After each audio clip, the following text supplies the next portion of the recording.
আর এবার নজর রাখবো ব্রাত্য বসুর বিরুদ্ধে থানায় অভিযোগ দায়ের হয়েছে। কেন অভিযোগ? যাদবপুর বিশ্ববিদ্যালয়ে ধুন্ধুমার পরিস্থিতি তৈরি হয়, তাই শিক্ষামন্ত্রীর বিরুদ্ধে অভিযোগ দায়ের। কিন্তু কি অভিযোগ দায়ের হয়েছে শিক্ষামন্ত্রীর বিরুদ্ধে, আরো ডিটেল রৌনকের কাছ থেকে জানার চেষ্টা করব। রৌনক, আন্দোলনকারীরা অভিযোগ দায়ের করেছে, কিন্তু কি অভিযোগ?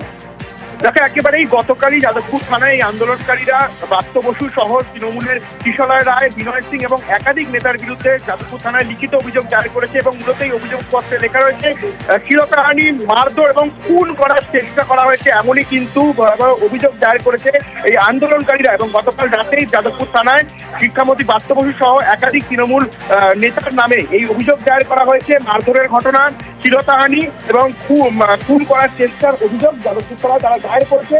এবং যে বিষয়টি তারা সামনে রেখেছে যে একটা মাস পিটিশন, প্রায় 60 জনেরও বেশি পড়ুয়া সেই অভিযোগপত্রে সই করেছে এবং সেই অভিযোগপত্রে কিন্তু গতকাল রাতেই যাদবপুর থানায় লিখিত আকারে জমা করা হয়েছে। বেশ।